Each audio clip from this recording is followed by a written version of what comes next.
Garrick.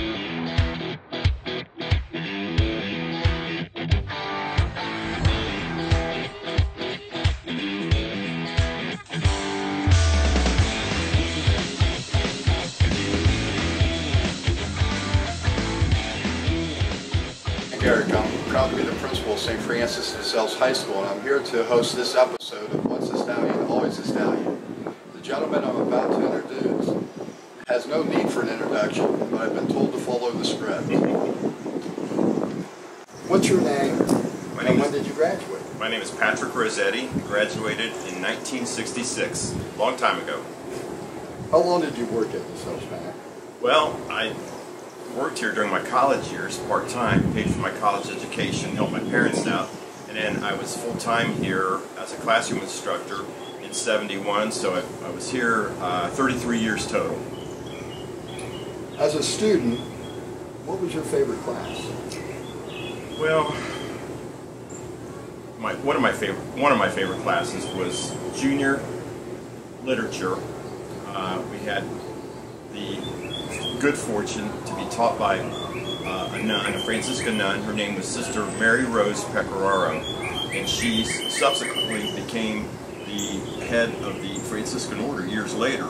And you know, for us guys at that age, for her to make Cyrano de Bergerac interesting to us, she took the challenge, and we enjoyed that class very much. Every day we looked forward to being with Sister and her ways that she made English lit interesting to us. I think you and I would agree that one of the most important things, or one of the most endearing qualities of our school, are the tremendous professionals that work here and who teach here. You shared the story of Sister just now. What other teachers come to mind as really making a difference in your life along the way? There was a freshman math teacher back in the early years of the high school. His name was Frank Starnieri, and he was one of those individuals who jumped in there and helped out wherever he could, no matter what it was. He was a great mathematician. I was fortunate enough to have him last period of the day, freshman year, for algebra, and you can imagine how, you know, having algebra last period of the day, it kind of drugs sometimes, but he always made it interesting to us, and he was an amateur magician. So if we behaved during the week on Fridays, we got a 15-minute magic show that, you know, I sat in the front seat, and I still can't figure out how he did some of the things he did. But he was a good guy. He took care of all the stats for basketball and football. I ended up helping him. Matter of fact, when I first started teaching here, he was of poor health and subsequently died of blood cancer right after I was on staff here full-time. So I kind of helped him out for a couple years there. And he really impacted me. I really enjoyed Frank. Smart man, easy to talk to, never stood on ceremony. What you saw is what you got, and he was one of the guys that really impressed me as a young student.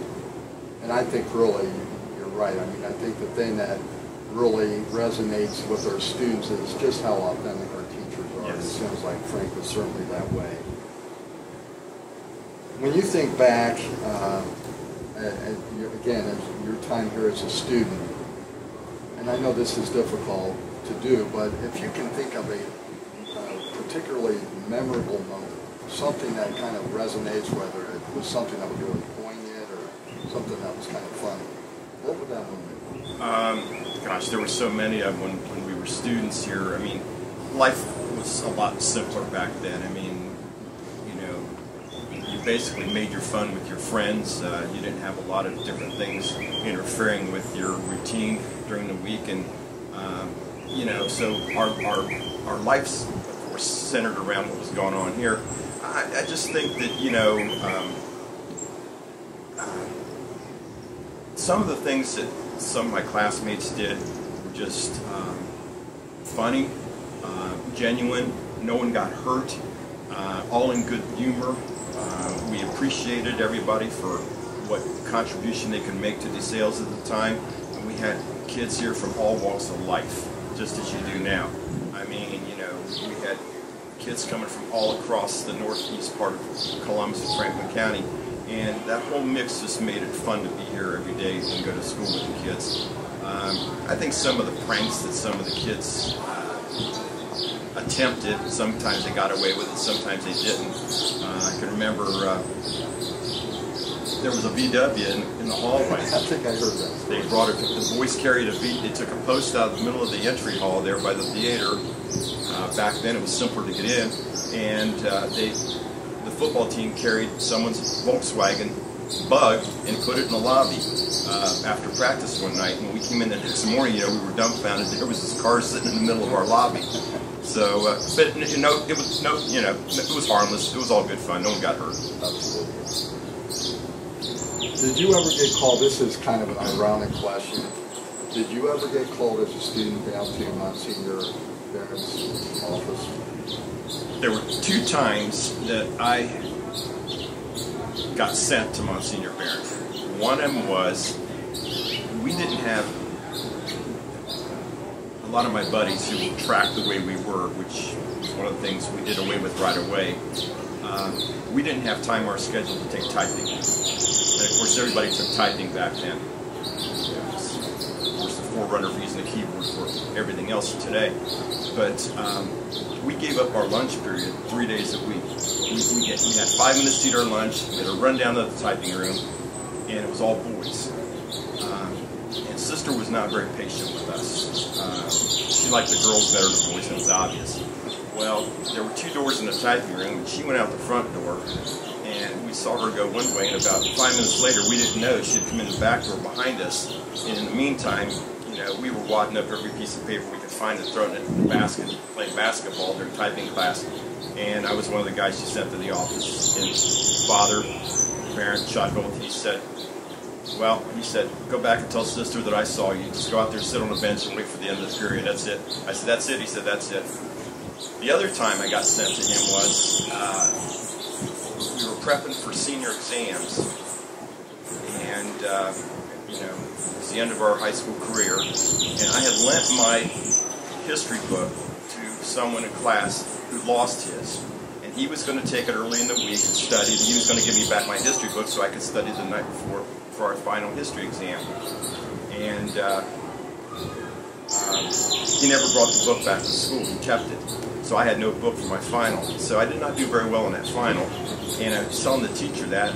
She sent me to the office to see Father Barrett to explain to him if I could retake the final or something. And I'll never forget his words to me, which I relish to this day. He looked at me and he sat back in his chair and he said, "Young man," he said, "let me explain something to you." He said, "There's a fine line between being charitable and being stupid. You figure out which one you were." That's great. One of the things that we were blessed with when I was a student here, and certainly when you were a student here, was a kitchen that was run by mothers and grandmothers that served as much love as they did food. Thinking back at your time, both maybe as a student and also your long career as a professional, what lunch was at the top of that list for you? Oh, it was the same one throughout my career here. It was on Tuesdays. We had pasta with homemade rolls.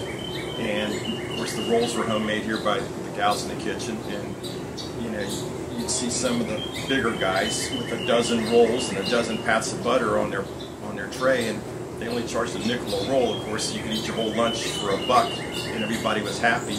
And people still talk about the dinner rolls that those ladies made, but they were that gang of ladies they were incredible. I mean, they were there for a long time. They were like my second mothers. When I came back and took over as principal, then I had to work with them a little bit more professionally. But every day I would get a call about 10 o'clock. Come down, we want you to taste a new dessert we're making. And I said, okay, fine. So I don't come down. Those are some hazards of the Yes. of the job, but no, you're absolutely right. They were incredible. I'm really, truly blessed to have that.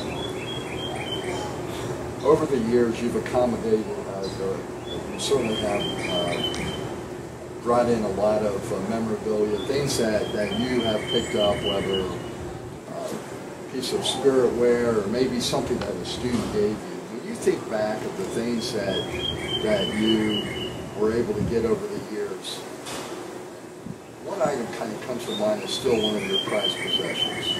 I've still got this. It's on a bookcase in my residence.